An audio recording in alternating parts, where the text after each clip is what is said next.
शमशान, कितना बिगाड़ हुआ है, बिगड़ के कहाँ आ गया शमशान।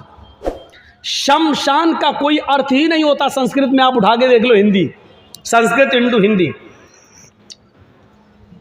और शयनशान का मतलब होता है, आप ट्रेन में सफर करेंगे, ट्रेन में जब आप जाएंगे तो आप देखेंगे जो कोच होते हैं रिजर्वेशन कोच, तो उसमें आप देखेंगे इंग्लिश में लिखा होता है स्लीपर कोच, स्लीपर कोच, और हिंदी में क्या लिखा होता है शयनशान डिब्बा, शयनशान।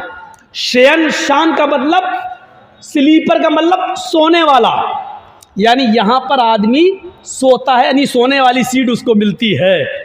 और उसी को हिंदी में क्या कहते हैं, जहां सुला दिया जाए, शयनशान, सुला दिया जाए, उसी से है शयनशान घाट, यानी मुर्दे को जहां सुलाया जाता हो। आपके यहां सुलाया तो जाता ही नहीं है, आप यहां जलाया जाता है। शयनशान का मतलब होता है कब्रिस्तान, जहां मुर्दे को लिटा दिया जाता है। शयनशान का मतलब होता है कब्रिस्तान। तुम अपने मुर्दों को शयनशान ले जाओ, मतलब क्या हुआ, घाट ले जाओ नहीं, कब्रिस्तान ले जाओ, यानी दफन करने का सबूत हिंदू भाइयों में भी है, जलाने का सबूत उधर भी नहीं है। लेकिन अब बदल दो, अब जिस देश के अंदर ऐसे पढ़े लिखे पंडित लोग होंगे आजकल की तरह साक्षी महाराज जैसे लोग, तो वो धर्म का बेड़ा गर्क नहीं करेंगे तो क्या हो। कोई पढ़ा लिखा आदमी इनके बीच में पढ़ नहीं पा रहा है, उससे डिबेट हो नहीं पा रही है, नहीं तो उसकी पढ़े लिखे लोगों से डिबेट करते ही कब है। मैंने आपको बताया था ना, सवाल भी उनके जवाब भी उनके। किसी जलसे में मैंने बताया था, बुलाया था मुझे एक मीडिया वाले ने, मैंने कहा चलो आज कम से कम दिल भड़ास निकालने को मिलेगा, मौका है। सवाल लिख के लाया, बहुत से 20-25 सवाल थे उसमें, मैंने पढ़ लिया, मैंने कहा ठीक है। उसने दूसरा पर्चा दे दिया, मैंने कहा ये क्या है, कहा ये मैं सवाल करूंगा, जवाब आपको ये देना है। हमें क्या मतलब, सवाल भी आपके जवाब भी आपके। कहने लगा हाँ। हमने कहा सवाल तो बहुत मुश्किल हैं, बहुत टफ हैं आपके, बहुत हार्ड हैं, लेकिन जवाब हम अपने हिसाब से देंगे, हम सवाल से नहीं घबरा रहे हैं। कहने लगे नहीं, जवाब आपको ये देना पड़ेगा जो हम लिख के, आप जाइए 10-15 मिनट रिहर्सल कर लीजिए, देख लीजिए क्या जवाब है, सवाल मैं ये करूंगा, जवाब आप ये दीजिएगा। मैंने कहा मेरा फायदा, बोले आपको 10,000 रुपये दे देंगे। मैंने फाड़ दिया, उसी के सामने वो पर्चा फाड़ दिया। मैंने कहा तुम्हारे यहाँ डिबेट में जितने मौलाना लोग आते हैं वो तो 5,000 रुपये में आते हैं, और वो यही करते हैं, सवाल भी हमारे होते हैं, जवाब भी हमारे होते हैं। तो मैंने कहा उन्हीं से बुलवा लो। चला आया। अब आप समझ लीजिए, 3 दिन से बराबर दे रहा है हिंदुस्तान चैनल पर और इंडिया टीवी पर, आप देख रहे होंगे। अरे 2-4 दिन कलियाचक में तकरीरें क्या कर दी। मुझे लग रहा है कि बीजेपी की इतनी नींद नहीं उड़ी जितनी मीडिया वालों की उड़ गई। हाय राम, ये क्या हो गया, मौलाना जर्जी सबको एक ना कर दे। बार बार उसमें दे रहा है ममता का मौलाना, टीवी पे हेडिंग चला रहा है, दिखा रहा है ममता का मौलाना। मैंने नाम तक नहीं दिया, मैंने सिर्फ ये बात कही कि लोगों तुम बहुत समझदार हो, बड़े नुकसान से बचने के लिए छोटा नुकसान अगर करना पड़े तो कर देना। अगर आपके पैर में कैंसर हो गया है और डॉक्टर ने कह दिया पैर कटना है, अगर पैर नहीं कटाओगे तो जान जाएगी, तो आप अपनी जान बचाने के लिए पैर कटाना पड़ रहा है तो पैर कटा लेना, लेकिन जान बचा लेना। इस वक्त हम बंगाल में यही पोजीशन में है, बड़े नुकसान से बचने के लिए छोटा नुकसान करना पड़े तो कर देना, लेकिन बड़े नुकसान से अपने आप को बचा लेना। जानते हो इतनी बात कही तो क्या कह रहा मीडिया वाला क्या कहता मालूम है, मौलाना ने फतवा दे दिया कि ओवैसी को हरा दो। मैंने किसी का नाम भी नहीं लिया, इसीलिए मैं कहता हूं ना कि कभी मैंने एक बार कह दिया था कि देश का प्रधानमंत्री चोर है। तो केस हो गया हमारे ऊपर। तो जब कटघरे में खड़े हुए तो सरकारी वकील बहुत हुज्जत करने लगा, साहब देखिए इन्होंने देश के प्रधानमंत्री के बारे में ये कहा। मैं तो सड़क गया, मैंने कहा यार मैंने किसी प्रधानमंत्री का नाम ही नहीं लिया, ये क्या क्या। तो जज ने हमसे पूछा कि तुम भी कुछ कहना चाहते हो। मैंने कहा जज साहब मेरे पास वो वीडियो मौजूद है, आप सुन लीजिए। उसको सुनाया, उसने बार बार सुना। मैंने कहा मैंने ये कहा है कि देश का प्रधानमंत्री चोर है, लेकिन ये नहीं कहा कि हिंदुस्तान का चोर है, कि पाकिस्तान का चोर है, कि लंका का चोर है, कि सऊदीया का चोर है, कि अमेरिका का। मैंने ये नहीं कहा, और ये अपनी तरफ से कह रहा है कि देश के भारत के प्रधानमंत्री को चोर। तो जज मुस्कुरा रहा है, मुस्कुरा के कह रहा है सरकारी वकील को, अरे कहा इन्होंने, जो तुम नाम ले रहे हो देश के, कहा इन्होंने देश के प्रधानमंत्री को। द बेल इज ग्रांटेड, वहीं से बेल दे दिया। और दस्तखत करते करते हमको देख कैसे कह रहा है, क्या हम नहीं जानते हैं कि किस देश का प्रधानमंत्री चोर है।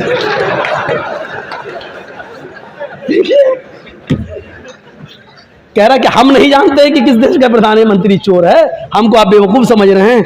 मैंने कहा साहब हम आपको कैसे बेवकूफ समझ सकते हैं, ये कैसे बेवकूफ लोग हैं जो बताओ हमने जो चीज कही नहीं उसको पेश कर रहे हैं कोर्ट में। कहने लगे अभी कोर्ट में और अदालतों में इंसाफ जिंदा है मौलाना साहब, आप चिंता मत करिए। तो जो चीज हमने कही नहीं वो बार बार कह रहा ममता का मौलाना, ममता का मौलाना। ये तो अच्छा हुआ कि वो ममता का मौलाना कह रहा है। मीडिया वाले तो इतने बदमाश होते हैं कि ऐसा ना हो कि कहते हैं कि मौलाना की ममता, उल्टा ना करना नहीं तो हम फंसे। इनकी खोपड़ी बड़ी खराब है, ये कब क्या कह दे ये।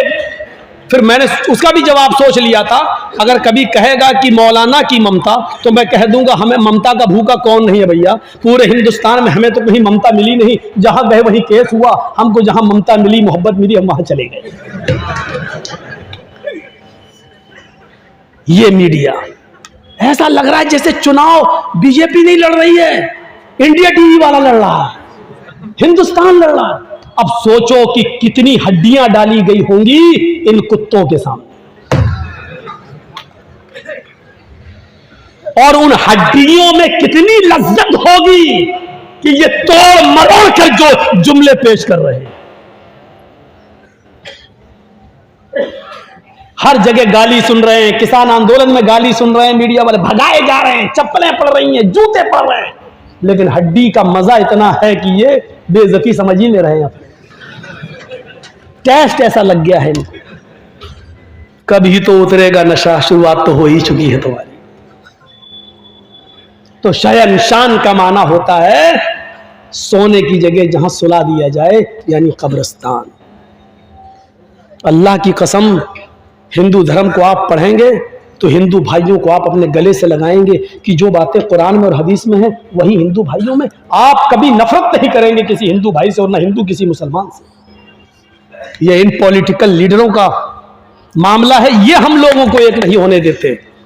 देखा मरकज में निजामुद्दीन का हाल क्या कर दिया था, कोरोना, कोरोना की फैक्ट्री, जबकि कोरोना ट्रंप लेके आया था और जोड़ दिया मरकज से बेचारों से। मौलाना साहब मुझे तो डर लग रहा था ये कल गए कि परसों गए, बाद में फिर क्या हुआ, फिर कोर्ट, हाई कोर्ट और सुप्रीम कोर्ट ने फिर जूते मारे इनकी खोपड़ियों पर। लेकिन बेशर्मी इतनी है कि कोर्ट के जूते को अभी नशा है ना, हड्डी का नशा है, इसलिए अभी कोर्ट के जूतों की तकलीफ नहीं हो रही है। जब नशा उतरेगा तब दर्द होगा। ऑपरेशन जब डॉक्टर करता है तो सुन कर देता है ना उस जगह को, तो ऑपरेशन हो जाता तब दर्द नहीं। जब नशा उतरता है तब आदमी को दर्द होता है। जब ये हड्डी डाली गई है, उन हड्डियों का नशा उतरेगा तब दर्द इनको महसूस होगा कि हमने इस देश को कहां पहुंचा दिया है, इस सोने की चिड़िया को हमने कहां पहुंचा दिया है, कहां पहुंचा दिया, तब दर्द। हिंदू धर्म और इस्लाम को पढ़ने के बाद आप हिंदू भाइयों से कहोगे यार जो चीज हमारे अंदर वो आपके यहां है। आप हर मुसलमान उनको दावत देगा और उनको अपने करीब करने की कोशिश करेगा, लेकिन होने ही नहीं देते, ये लोग नहीं होने देते। अब बताइए हम ही एक मौलाना उसको मिले, बार बार ममता का मौलाना, ममता का, अल्लाह रहम करे। अल्लाह इस मीडिया वाले को अक्ल सलीम अता फरमाए, सद्बुद्धि प्रदान करे। तो मंत्र पढ़ा दिया मैंने, बता दिया शहनशान का मतलब कब्रस्तान। तो तौहीद हिंदू धर्म में भी है। अब बताइए इससे बड़ी तौहीद होगी? इससे बड़ी, एक ब्रह्मा इस ब्रह्मांड दुनिया को बनाने वाला एक ही है, दूसरा नहीं। इससे बड़ी तौहीद कहीं होगी? जिस तरह एक प्यार करने वाली पत्नी का एक ही पति होता है, उसी तरीके से सच्चे भक्त का एक ही ईश्वर होता है। जिस तरह बहुत से मर्द रखने वाली पत्नी नहीं वेश्या कहलाती है, ऐसे ही बहुत से देवी देवताओं पर विश्वास करने वाला, उनको मानने वाला वेश्या समान होता है। इससे बड़ी तौहीद कहीं होगी?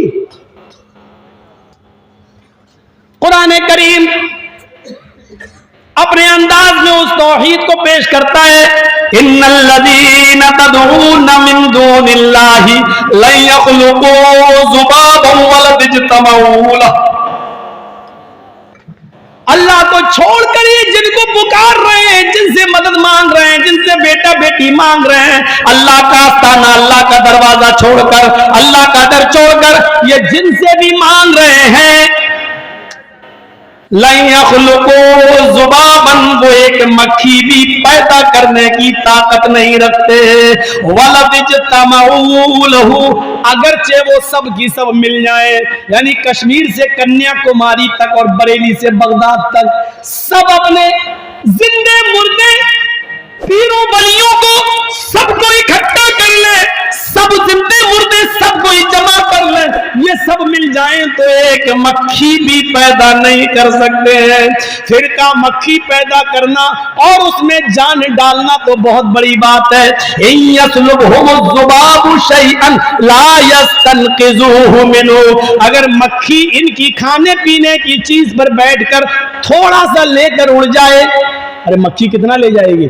आप हलवा खा रहे हैं और बैठ गई और लेके उड़ गई, तो मक्खी कितना लेके जाएगी? मक्खी है, कितना लेके जाएगी? अल्लाह कह रहा है ये जिनको पुकार रहे हैं वो तो इतने कमजोर हैं, मक्खी इनकी जिस चीज पर बैठकर जो थोड़ा सा ले गई, अभी उस मक्खी को पकड़ के जो चीज ले गई उससे वो चीज छीन भी नहीं सकते, वो वापस भी नहीं ले सकते। जो मक्खी का कुछ नहीं बिगाड़ सके वो तुम्हारा क्या बिगाड़ेंगे? ज़ौक़त तालिब वल मतलूब, मांगने वाला भी कमजोर हो, जिससे मांग रहा है वो भी कमजोर, कमजोर के पास जा रहा है, मजबूर के पास जा रहा है, बेबस के पास जा रहा है, लाचार के पास जा रहा है। एक चीज ये हो गई। इस्लाम की दूसरी खूबी क्या है? इस्लाम दीन रिसालत है, यानी रसूल का सही मतलब इस्लाम ने बताया।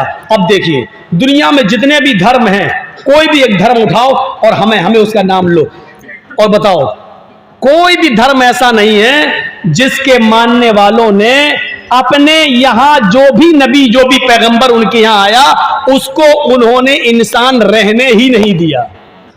अब देख लीजिए, यहूदियों में कौन आए? मूसा, उज़ैर अल्लाह का बेटा बना दिया। ईसाइयों में कौन आया? ईसा, ईसाइयों ने ईसा को रसूल रहने ही नहीं दिया, इंसानियत से निकाल के सन ऑफ गॉड, अल्लाह का बेटा बना दिया। आप लुम्बिनी चले जाइए, लुम्बिनी नेपाल में गौतम बुद्ध की एक बहुत बड़ी मूर्ति बनी हुई है। जापान और दूसरे देशों से भी लोग आते हैं गौतम बुद्ध की मूर्ति के पास देखने के लिए।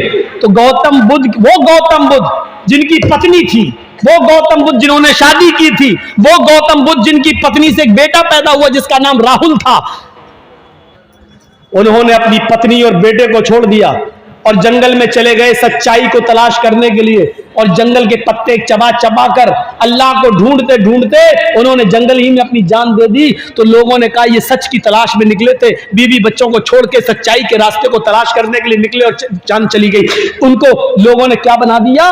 गौतम बुद्ध, और उनकी मूर्ति के नीचे लिखा हुआ है भगवान बुद्ध, यानी उनको भी इंसानियत से, जिसकी बीवी है, जिसका बच्चा राहुल है, उसको भी इंसानियत से निकाल के क्या बना दिया? भगवान। कृष्ण जी इंसान थे, और कृष्ण जी जंगल में सो रहे थे। और पढ़िए महाभारत, कृष्ण जी जंगल में लेटे थे। एक शिकारी शिकार खेलने के लिए गया और उसने हिरन को तीर मारा और उस तीर में जहर लगा हुआ था, जहर कि हिरन को लगेगा, जब तक उसके पास भाग के जाएंगे तब तक उसके जहर से वो मर जाएगा और हम उसको पकड़ के ले आएंगे और अपने यहां खा लेंगे। शिकारी हिरन का शिकार करने गया, उसने हिरन को तीर मारा लेकिन हिरन को तीर नहीं लगा। कृष्ण जी सो रहे थे, जंगल में लेटे थे, उनके पैर के निचले हिस्से में तलबे में वो तीर घुस गया, जहर लगा था। जहर के असर से कृष्ण जी मृत्यु पा जाते हैं, कृष्ण जी चले गए। भगवान है कृष्ण जी और तीर में लगे हुए जहर के असर से मृत्यु पा जाते हैं। इंसान हैं लेकिन उनको भगवान का दर्जा देके क्या कह दिया गया? कृष्ण भगवान। रामचंद्र जी 14 साल का वनवास लिए, इतने बेबस कि उनकी पत्नी सीता को रावण लेके चला गया, वो बचा नहीं सके। हनुमान और लक्ष्मण जी को तलाश करने के लिए भेजा, लेकिन रामचंद्र जी को राम मनुष्य से निकाल कर, इंसानियत से निकाल के क्या बना दिया? राम को राम भगवान। सिखों को देख लो, महावीर सिखों को गुरु नानक पर सबसे ज्यादा भरोसा करते हैं, लेकिन सिखों के टेंपल में, मंदिर में, गुरुद्वारे में चले जाइए तो गुरु नानक की मूर्ति के नीचे लिखा हुआ है गुरु नानक भगवान। जैनियों में चले जाओ, महावीर जी को मानते हैं, लिखा महावीर भगवान। दुनिया में कोई धर्म ऐसा नहीं रहा जिसने अपने यहां आने वाले इंसान को, महान पुरुष को, पुरुष रहने दिया हो, इंसान भगवान का दर्जा दे दिया, भगवान का। सिर्फ इस्लाम एक ऐसा मजहब है जिसने मोहम्मद रसूलुल्लाह सल्लल्लाहु अलैहि वसल्लम को भगवान का दर्जा नहीं दिया। आने वाले उस नबी के बारे में अल्लाह ताला ने फरमाया, क्या है दुनिया के मुसलमानों, अल्लाह मैं ही हूं, तुम्हारे दरमियान हम जो रसूल भेजे हैं, जो पैगंबर भेजे हैं, वो भगवान नहीं है। हमने उनको अपने नूर से भी पैदा नहीं किया है। आए लोगों, इस्लाम के अंदर आना है तो ये अकीदा रखना है, कुल इन्नमा अना बशरुम मिस्लुकुम। ऐ नबी, आप भी अपनी जबान से कह दीजिए, इन्नमा अना बशरुम मिस्लुकुम, कि मैं तुम्हारी तरह का एक बशर हूं, मैं तुम्हारी तरह का एक इंसान हूं, मैं तुम्हारी तरह का एक मनुष्य हूं, तुम्हारी तरह का एक इंसान हूं। हाँ, मेरा मकाम सबसे बड़ा है, मेरा दर्जा सबसे ऊंचा है, इसलिए कि मेरे पास वही आती है। लेकिन इंसान होने में कोई फर्क नहीं है। दो आंखें तुम्हारी, दो आंखें मेरी, दो कान तुम्हारे, दो कान मेरे, दो हाथ तुम्हारे, दो हाथ मेरे, दो पैर तुम्हारे, दो पैर मेरे। तुम भी चलते हो, हम भी चलते हैं, तुम भी सोते हो, हम भी सोते हैं, तुम खाते पीते हो, हम भी खाते पीते हैं। तुम्हें लैट्रीन पेशाब पायखाने की जरूरत होती है, हमें भी होती है। तुम्हें शादी की जरूरत है, हमने भी की है। तुम्हारे बच्चे होते, हमारे भी बच्चे हैं। तुम्हारे बाप दादा है, हमारे भी बाप दादा हैं। इंसान होने में हम में और तुम में कोई फर्क नहीं है। हाँ, फर्क है मकाम और मर्तबे का, फर्क है तो दर्जे का फर्क है। अल्लाह ताला ने इंसानियत में सबसे ऊंचा मकाम मेरा रखा है, सबसे ज्यादा फजीलत मेरी रखी है, इसलिए कि मेरे पास जिब्राइल आते हैं, कुरान लेके आते हैं, अल्लाह की वही आती है, कुरान मेरे ऊपर उतरता है। इस कुरान की बरकत ने हमें तमाम लोगों में सबसे अफजल कर दिया है, लेकिन इंसान होने में कोई फर्क नहीं है। फिर आपने नमाज कायम की तो फरमाया, देखो इबादत तो अल्लाह की कर रहे हो, इसमें मेरा कोई रोल नहीं है। इबादत मेरे तरीके पे कर रहे हो, बस इतना रोल है। इबादत अल्लाह की हो रही है, तरीका मेरा आप अपना रहे हैं, लेकिन इस इबादत में भी आपने कहा पहले मुझे अल्लाह का बंदा मानना, फिर अल्लाह का रसूल मानना, इंसानियत से मुझे मत निकालना। जब भी नमाज खत्म करो और आखिरी रकात में बैठो और मेरे ऊपर तैयार पढ़ो तो उसमें ये जरूर पढ़ना, अशहदु अन्ना मुहम्मदन अब्दुहु व रसूलुहु, मैं गवाही देता हूं कि मोहम्मद अल्लाह के बंदे और उसके रसूल हैं। पहले बंदा कहो फिर रसूल कहो, यानी मैं अल्लाह का रसूल भी हूँ और इंसान भी हूँ। अब्द यानी बंदा, मैं अल्लाह का बंदा, मोहम्मद इब्न अब्दुल्ला भी हूँ और मोहम्मदुर रसूलुल्लाह भी हूँ। आप मुझे बंदा भी मानो और रसूल भी, दोनों बातें मानोगे तो मुसलमान हो, वरना नहीं। फिर वेदों को पढ़िए, उसने भी आखिरी नबी को इंसान ही बताया। वेदाहमिद पुरुष महानिमादित्य, वेदाहमिद पुरुष महानिमादित्य वरुण तपस प्रस्ताप्यन्याय। वेदाहमिद, वेदाहमिद पुरुष, अहमद इस दुनिया में आएंगे, पुरुष इंसान होंगे। वेद भी कह रहा है कि वो पुरुष होंगे, वो इंसान होंगे, पुरुष इंसान मनुष्य, वो पुरुष होंगे इंसान होंगे। वेदाहमिद पुरुष महानिमादित्य, बहुत बड़े महान पुरुष होंगे, उनके बराबर कोई दूसरा नहीं होगा। वरुण तपसा, ईश्वर का अल्लाह का बहुत ज्यादा नाम लेने वाले होंगे, अल्लाह की भक्ति करने वाले होंगे। वरुण तपसा, बहुत तपस्या करने वाले होंगे। प्रस्ताव, जब अल्लाह ईश्वर का बहुत ज्यादा नाम लेने वाला इस धरती पर आ जाए और उसका नाम अहमद हो और वो सबसे महान पुरुष इंसान हो, तो तुम उसी के घर में चले जाना, उसी की कुटिया में चले जाना, उसी के धर्म में शामिल हो जाना।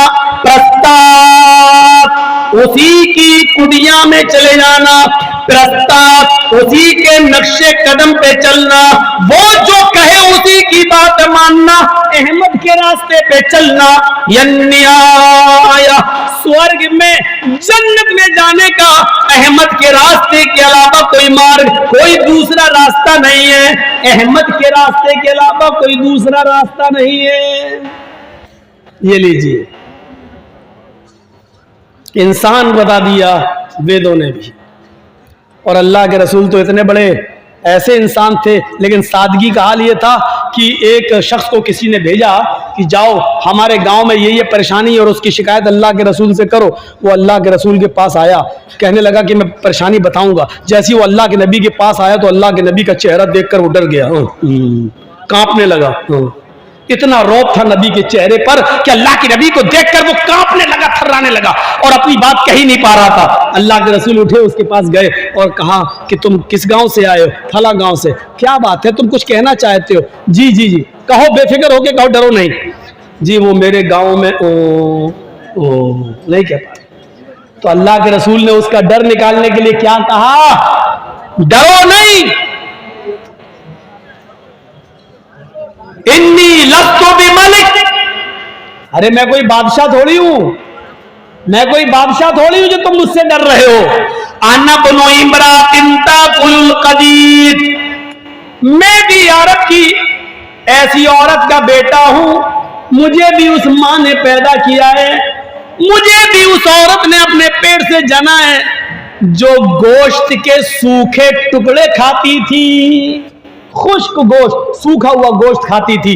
कदीद, अरब के अंदर कदीद उस गोश्त को कहते थे जो पहले ऊंट काटा जाता था। ऊंट जैसे मान लीजिए ज़िबा कर दिया, नहर कर दिया, तो 5 किलो 10 किलो गोश्त इकट्ठा कर लिया और उसको धूप में डाल दिया और नमक वमक लगा के, साल्ट वाल्ट लगा के उसको धूप के अंदर खुश्क कर लिया।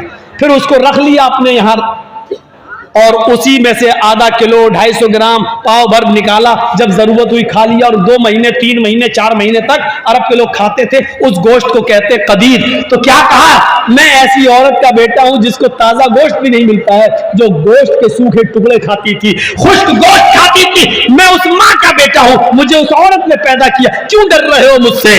मैं बादशाह नहीं हूं। अल्लाह के रसूल ने अपने आप को एक मां का बेटा कहा। जरा गौर करो, इंसान, ये दूसरी खूबी है जो किसी और मजहब के अंदर हमें नहीं मिलती है। किसी ने अपने आप को इंसान नहीं कहा, और कहा है तो उसके मानने वाले उसको इंसान नहीं मानते सिवाय इस्लाम के। तीसरी खूबी क्या है इस्लाम की? तीसरी खूबी यह है कि ये अपने अंदर सबको शामिल करता है, अमीर के लिए भी और गरीब के लिए भी, दोनों। और दूसरे मजहब को देखिए, उनकी या तो वो अमीरों को फायदा पहुंचाते हैं या गरीब को फायदा पहुंचाते हैं। अब थोड़ी देर और बैठ जाइए बस, उसके बाद आपको भी जाना है, मुझे मालूम है रात के 12 बजे टाइम मिलेगा तो यही हाल होगा। बैठिए, थोड़ी सी और सुन लीजिए, ये आप और सुन लें तो आपको बहुत फायदा होगा। कि और मज़ाहिब या तो अमीरों को फायदा पहुंचाते या गरीब को, इस्लाम दोनों के लिए है। आइए पहले मैं ईसाइयत दिखलाता हूं, फिर हिंदू धर्म दिखलाता हूं और फिर इस्लाम। ये तीन बड़े बड़े मजहब से एक तकाबुल करके बताता हूं आपको। ईसाइयत में क्या लिखा है, बाइबल पढ़िए। ईसा अलैहिस्सलाम का एक बहुत गहरा दोस्त था जिसका नाम था पितरस। गौर से सुनना, जिसको जाना हो ये वाकया सुन ले फिर चला जाए। उसका नाम क्या था, पितरस। ईसा पितरस को ऐसे ही मानते थे जैसे अल्लाह के रसूल हजरत अबू बकर को मानते थे। ईसा की नजर में पितरस की वही हैसियत थी। पितरस बहुत बड़ा अमीर आदमी था।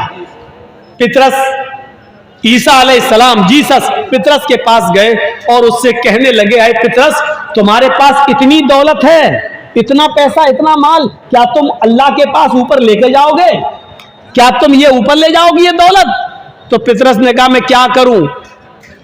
जीसस ने कहा कि सारा माल अल्लाह की राह में खर्च कर दे, सारा माल अल्लाह की राह में खर्च कर दे। पितरस कहने लगा, सारा माल? अरे 10% खत्म, 10वां हिस्सा दे दूं? नहीं। 20वां दे दूं? नहीं। अरे अच्छा चलो चौथाई दे दूं? नहीं, सारा माल खर्च करो। लास्ट में पितरस आया, कहने लगा, अच्छा ऐसा करो, मैं आधा माल अल्लाह की राह में खर्च कर देता हूं और आधा अपने पास, भाई मेरे भी तो बीवी बच्चे हैं, मेरे भी, उनके लिए भी तो हमें छोड़ना है। तो ईसा अलैहिस्सलाम ने, जीसस ने क्या कहा, बाइबल में लिखा है, क्या कहा? अरे नहीं, आधे में भी तुम्हें जन्नत नहीं मिलेगी।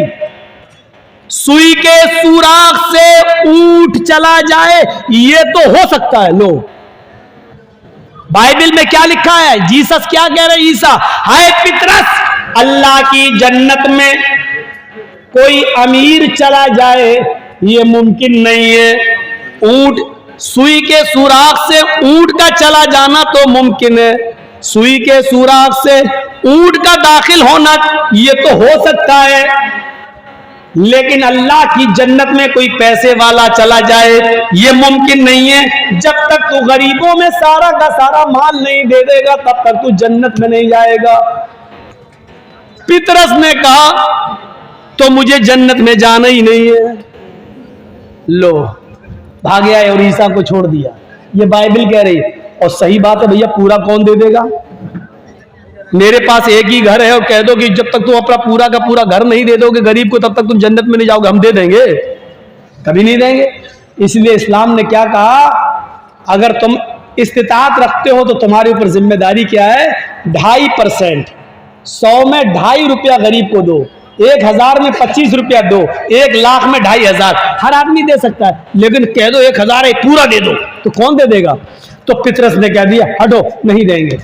तो पता चला ईसाई बनोगे तो गरीब होना जरूरी है, अगर अमीर रहोगे तो जन्नत में जा ही नहीं सकते।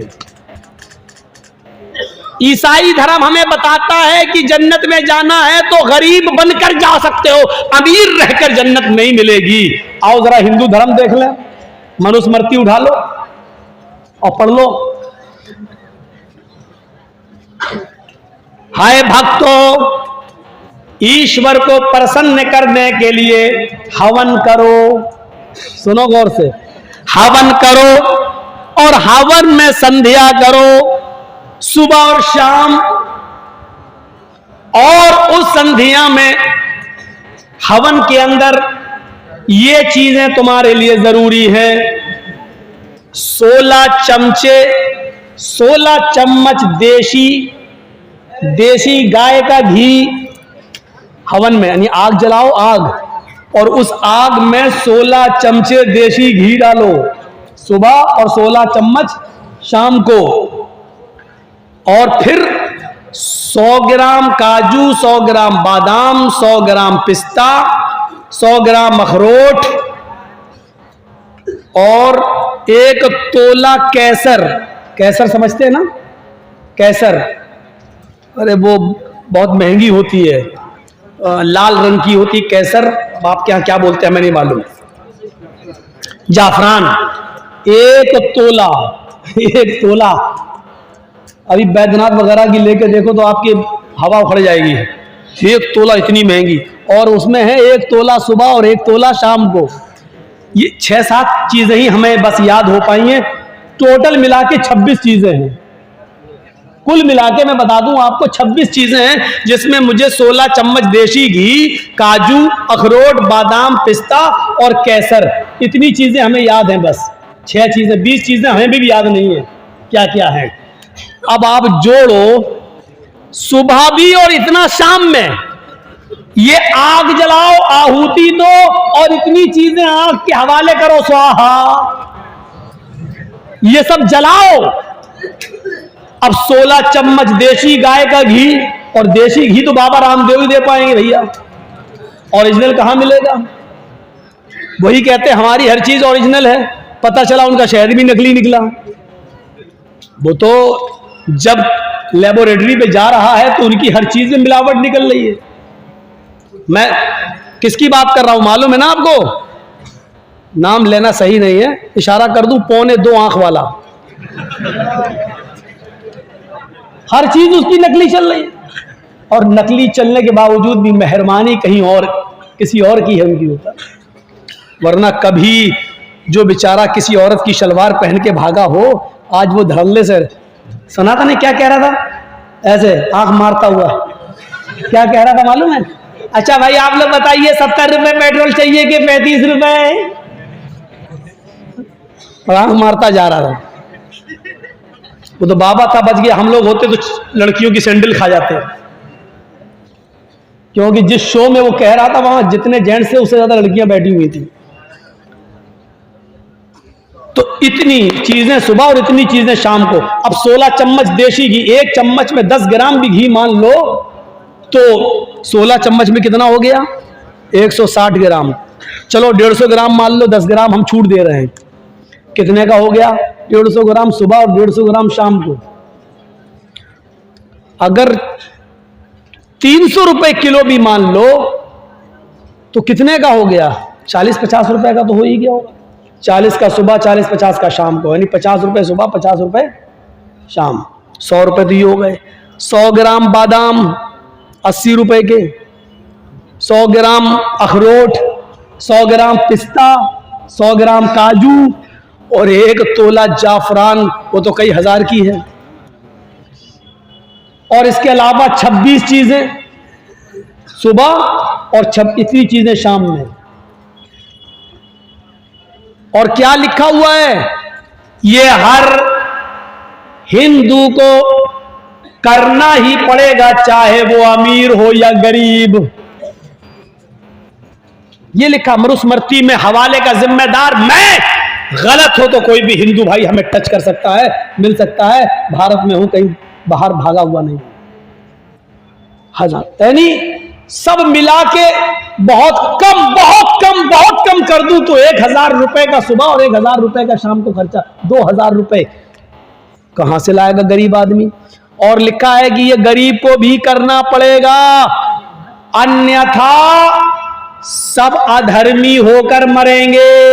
अगर ऐसा नहीं किया तो वो हिंदू नहीं बल्कि अधर्मी होकर मरेगा और स्वर्ग में नहीं जाएगा।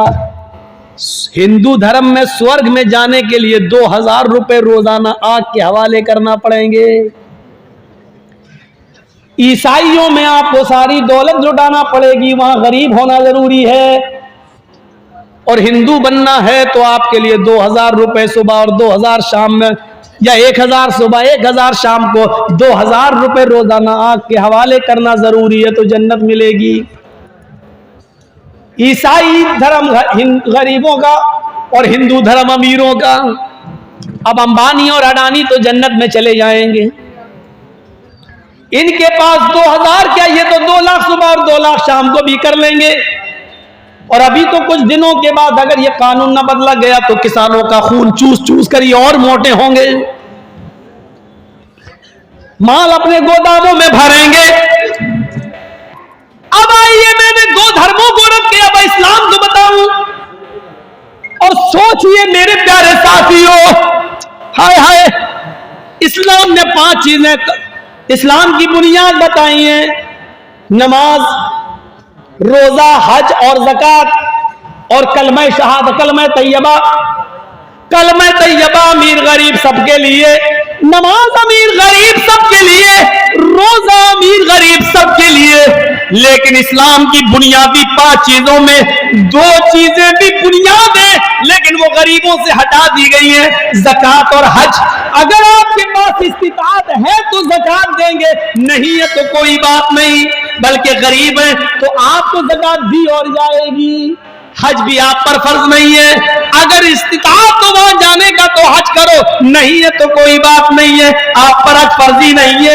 ये नहीं कहा गया कि गरीब जन्नत में नहीं जाएगा, बल्कि ये और कह दिया गया कि गरीब अमीर आदमी से 500 साल पहले जन्नत में जाएगा, इसलिए कि हिसाब व किताब अमीरों से बहुत लंबा लिया जाएगा और गरीबों से माल का हिसाब ही नहीं, उनके पास तो कुछ था ही नहीं, वो हिसाब कैसे देंगे, नहीं दे पाएंगे। 500 साल पहले वो पहले जन्नत में दाखिल कर दिए जाएंगे। अमीर भी जन्नत में जाएगा, लेकिन उनसे माल का एक एक पैसे का हिसाब होगा, कमाया कहां से, खर्च कहां किया, एक एक पैसे का हिसाब होगा। बताओ क्या जवाब दोगे? अल्लाह अपने बच्चे को, अपने बेटे को 26,000 का मोबाइल दिलाया था, एंड्रॉइड। जवाब देना, अल्लाह कैरम बोर्ड खेलता है। जवाब तैयार रखना। अमीरी और गरीब, इस्लाम अमीरों का भी है और गरीबों का भी है। आइए सहूलत देखो इस्लाम की, आप ताज्जुब करोगे। सहूलत देखो इस्लाम की, आप ताज्जुब करोगे। मेरे प्यारे भाइयों, सहूलत देखिए। एक मर्द, एक सहाबी अल्लाह के नबी के पास आए, कहने लगे हलक तू या रसूल अल्लाह, मैं तो मर गया अल्लाह के रसूल। आपने कहा क्या हो गया भाई, क्या हुआ? गौर से सुनना, बड़ी अच्छी बात बता रहा हूं। देखिए इस्लाम कैसा रास्ता निकालता है। अल्लाह के रसूल मैं तो बर्बाद हो गया। कहा क्या हुआ? कहा अल्लाह के नबी रोजे की हालत में अपनी बीवी से हम बिस्तरी कर लिए। रोजे से था और बीवी से मिल लिया। अल्लाह के नबी ने सर पड़ गया, ओह ये क्या किया, तुम्हें मालूम नहीं था? तो मालूम तो था। फिर कहा मैं सोच रहा था कंट्रोल कर लूंगा, लेकिन वो थोड़ा ज्यादा मामला आगे बढ़ गया और मैं। अल्लाह के नबी ने कहा कि चलो कफारा अदा करो। हाँ हाँ कर देंगे कर देंगे। क्या है बताइए तो? अल्लाह के रसूल ने कहा एक गुलाम आजाद करो। क्या? एक गुलाम खरीदूं और फिर आजाद करूं? कहा अल्लाह के रसूल पूरी जिंदगी तो मुझे गुलामी करते हुए हो गई है, मुझे तो खुद आजाद किया गया है, मैं कैसे कोई गुलाम खरीद पाऊंगा, मेरे पास उतना नहीं है। आपने कहा दूसरा ऑप्शन भी है, अगर गुलाम आजाद नहीं कर सकते हो तो 60 रोजे रखो। 60 रोजे मुसलसल पै दर पै, 60 रोजे कंटिन्यू लगातार। कहता कितने? अल्लाह के नबी ने कहा 60, और तुम्हारी बीवी हो जाएगी। कहा अल्लाह के रसूल एक रोजे का तो ये हाल है कि कंट्रोल नहीं कर पाया, बीवी से मिल लिया, आप कह रहे हैं 60। ये भी ताकत नहीं है मेरे अंदर, ये भी नहीं कर पाऊंगा पूरा। अल्लाह के रसूल मुस्कुराए, अच्छा अच्छा ये नहीं कर पाओगे? क्या? तो एक रास्ता और है। का क्या? का 60 मिस्कीनों को खाना खिलाओ। कहता है 60? कहा हाँ। कि 60 मिस्कीनों को कहां से लाऊं? अल्लाह के नबी ने कहा एक बार में 60 मिस्कीनों को बुला के खाना खिला दो। आज बुलाओ 60 को खिला दो, कल अपनी बीवी से मिल लो, तुम्हारी बीवी। या ताकत नहीं है तो एक एक मिस्कीन को रोजाना खिलाओ, 60 दिन खिलाओ 60 मिस्कीनों को, तो 60 दिन तुम्हें रुकना पड़ेगा। जब तक 60 मिस्कीन खा नहीं लेंगे तब तक तुम अपनी बीवी से नहीं मिल सकते। अल्लाह के रसूल मेरा हाल तो यह, सुबह उठता हूं तो भूखा उठता हूं, शाम को अगर खा के सोता हूं तो सुबह नहीं मिलता, सुबह खा लूं तो शाम को भूखा सोता हूं। अरे मेरे तो घर में खाने को नहीं है, हम 60 मिस्कीनों को कहां से खिला पाऊं? ये भी ताकत नहीं है मेरे अंदर। अल्लाह के नबी ने कहा ये भी ताकत नहीं है, तो 3 ही ऑप्शन थे, अब तो कोई चौथा ऑप्शन है नहीं। तो कहा क्या फिर मेरे लिए कोई रास्ता ही नहीं, जब मेरे तीनों की ताकत नहीं है तो? अल्लाह के रसूल ने कहा अच्छा रुको, तुम्हारे लिए मैं सहाबा से चंदा करवाता हूं। आपने ऐसे ही लोग बैठे हुए थे, सहाबा से कहा अपने भाई की मदद करो बेचारे की, इसने ऐसा ऐसा कर लिया, इसकी कुछ मदद करो, कपड़े से, खजूर से, ये अपने इलाके के गरीबों में बांट देगा, वही इसका कफारा हो जाएगा। सहाबा उठे, कोई 1 खजूर लाया, कोई 2 लाया, कोई 5 लाया, कोई 1 टोकरा भर गया, 5 किलो का 10 किलो का खजूर भर गए। अल्लाह के रसूल ने बोला इधर आओ, तुम्हारे भाइयों ने तुम्हारी मदद की, इधर आओ। वो आया, कर लो, क्या उठा के दिया, लो क्या करूं? अल्लाह के रसूल ने कहा अपने कबीले में जाओ, अपने गांव में, और ये गरीबों में बांट दो और बीवी बना लो, जाओ। तुम्हारी बीवी तुम्हारे लिए हलाल हो जाएगी। तुम्हारे भाइयों ने मदद की है, इस खजूर को अपने इलाके के गरीबों में दे दो। कहने लगा गरीबों में दे दूं? कहा हाँ। अल्लाह के रसूल, अल्लाह की कसम, मेरे पूरे गांव में मुझसे बड़ा गरीब कोई है ही नहीं, मेरे पूरे कबीले में मुझसे ज्यादा गरीब कोई नहीं। अल्लाह के रसूल भी हंस दिए और साहबा भी हंस दिए। बोले अच्छा तू ही खा ले और अपने बच्चों को खिला दे और जा, तेरी बीवी तेरे लिए हलाल हो गई, जा। मेरे भाइयों, ये रास्ता निकालता है इस्लाम। इस्लाम सबके लिए है। इस्लाम पर अमीर भी अमल कर सकता है और गरीब भी अमल करके जन्नती हो सकता है। इसलिए अल्लाह ने कहा जो इस्लाम को छोड़कर दूसरा रास्ता अख्तियार करेगा उसका कबूल नहीं किया जाएगा, क्योंकि इस्लाम के अंदर ये खुसूसियतें हैं जो और दूसरे मजहब के अंदर नहीं है। अगर आप ईसाई हैं तो पूरे गरीब बन जाओ, जब तक घर मकान सब तक लुटा नहीं दोगे, गरीबों में खर्च नहीं कर दोगे, तब तक जन्नत में नहीं जाओगे। अगर आप हिंदू हैं तो जब तक 2000 रुपये नहीं आग में झोंकने के लिए, तब तक आपको स्वर्ग और पैराडाइज नहीं मिल रही है। किसी में अमीर होना जरूरी है, किसी में गरीब। इस्लाम के अंदर आप जिस पोजीशन में हैं आप जन्नती अपने आप को बना सकते हैं। अमीर हैं तो माल की ज़कात दीजिए, खैरात दीजिए और उसका सही इस्तेमाल करिए और जन्नत हासिल कर लीजिए। गरीब हैं तो माल का कोई हिसाब व किताब नहीं है, बकिया चीजों पे अमल करके आप जन्नत को हासिल कर सकते हैं। इस्लाम सबके लिए। मेरे भाइयों, ये बुनियादी चीज़ें मैंने 2 घंटे की तकरीर में आपके सामने रखी हैं। भुलकी का मदरसा हमेशा बड़ा मदरसा, इलाके का बड़ा मदरसा माना जाता है। मेरे भाइयों, लॉकडाउन की वजह से सारे मदरसों का हाल खराब रहा है। असातिज़ा को तनख्वाहें नहीं मिली हैं। याद रखना, उत्तर प्रदेश के मदरसों पर अब सरकार की निगाहें आ गई हैं और मदरसों की जांचें शुरू होने लगी हैं। सरकारी मदद बंद होने के कगार पे आ गई है। आप देख रहे हैं, पेपरों में पढ़ रहे हैं। और बंगाल वालों, तुम पर तो अल्लाह का रहम करम है, मदरसे आपके चल रहे हैं, कोई पाबंदी नहीं है, कोई सरकारी जांचें नहीं चल रही हैं। कम से कम इन मदरसों की मदद करके इस्लाम के किलों को जिंदा रखो। और आपसे चलते चलते गुजारिश करके जा रहा हूं, लॉकडाउन की वजह से मदरसों के हालात बहुत ख़राब हैं और कितने मदरसे तो बंद हो चुके हैं। कम से कम असातिज़ा को तनख्वाहें मिल जाएं, आप मदरसे का ताउन करते जाएं। और जो दे चुके हैं उनसे गुजारिश है मज़ीद मेरे कहने पर भी कुछ दे दें। मुझे कल जाना है। और एक बात और कह दूं कि मेरे प्रोग्राम थे 22 तारीख से लेकर आज तक, ये जो है 28 फरवरी का, यहाँ तक प्रोग्राम थे। लेकिन मैं 22, 23, 24, 25, 26 इन प्रोग्रामों में मैं शिरकत नहीं कर सका। जिसमें 23 तारीख को जो गोवा गांव में प्रोग्राम था उसमें भी मैं नहीं आ सका, क्योंकि मुझे जल्दी जल्दी तारीखें मिलने लगी कोर्ट से। लॉकडाउन में कोर्ट का आदेश ये आया कि लॉकडाउन के बाद जो कोर्ट बंद रही 1 साल, उसके बाद जो खुल रही है तो उसकी पूर्ति की जा रही है। हर 2 दिन के बाद एक डेट मिल जाती थी। तो मैं उन डेटों में फंसा हुआ था, क्योंकि पहले मुझे अपने आप को सेव करना है। जलसे तो बहुत होते रहेंगे, इसलिए मैंने मोबाइल अपना बंद कर दिया था, क्योंकि टेंशन, कोर्ट का टेंशन था मेरे ऊपर। इसलिए मैं 22 से लेकर 26 तारीख तक के जलसों में मैं शिरकत नहीं कर सका।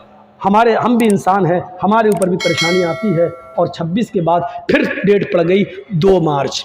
इसलिए मैं चला आया कि 27 और 28 का प्रोग्राम कर लूं। और आज 1 हो गई है, मैं बागडोरा भाग रहा हूं और फिर मुझे कोर्ट की तरफ जाना है, फिर तारीख लेना है। और अब इंशाल्लाह लंबी तारीख मिलेगी। हिंदुस्तान में बस वही है, तारीख पे तारीख, तारीख पे तारीख, तारीख पे तारीख। एक फिल्मी डायलॉग भी है ये, तो मेरे भाइयों आपके सामने ये भी रख दिया। ये फिल्मी डायलॉग हो तो क्या हुआ, सच्चाई जहाँ से मिले ले लेना चाहिए। ये सच्चाई पर हकीकत मबनी है, न फैसला कर रहा है, न छोड़ रहा है, न सज़ा सुना रहा है। ये अजीब मसला है। बस आओ, एक जहनी तौर पर परेशान करने की एक आदत है जो हिंदुस्तानी कोर्टों में बनी हुई है। दुआ करो अल्लाह ताला मुझे इस मुसीबत से निकाले, नजात अता फरमाए। यही एक केस अब मेरे ऊपर रह गया है 54 केसों में से। दुआ करो अल्लाह मुझे इस केस से भी नजात अता फरमाए। अल्लाह ताला से दुआ है। और आपसे फिर गुजारिश करता हूँ कि मैं 5 मिनट बैठूँगा, 10 मिनट आप स्टेज पर भी लाके दे सकते हैं, चादर घूम रही उस पर भी दे सकते हैं। बारे अल्लाह हम तमाम मुसलमानों पर रहम फरमा, हमारे मुल्क हिंदुस्तान में अमन और शांति पैदा फरमा दे। ऐ अल्लाह, बंगाल में चुनाव करीब है, ऐ अल्लाह उस सरकार को बंगाल के अंदर दोबारा चुनकर उस सरकार को चुन जो इस देश के लिए बेहतर हो। मैं फिर किसी का नाम नहीं ले रहा हूं, हो सकता है इंडिया टीवी वाला फिर किसी को उछाल दे कि मौलाना जर्जिस ने किसके लिए, जो इस देश के लिए बेहतर हो, जो हमारे मुल्क के लिए बेहतर हो, और जो हिंदू मुसलमान सिख ईसाई और सबको साथ में लेके चलता हो। अल्लाह ऐसी अमन पसंद सरकार को बंगाल में दोबारा वापस फरमा दे। बार अल्लाह जब तक हमें जिंदा रख, इस्लाम पर जिंदा रखना, जब हमारा खात्मा हो तो ईमान पर हमारा खात्मा फरमाना। वमा अलैना इल्लल बलागुल मुबीन व आखिरु दअवाना अल्हम्दुलिल्लाहि रब्बिल आलमीन।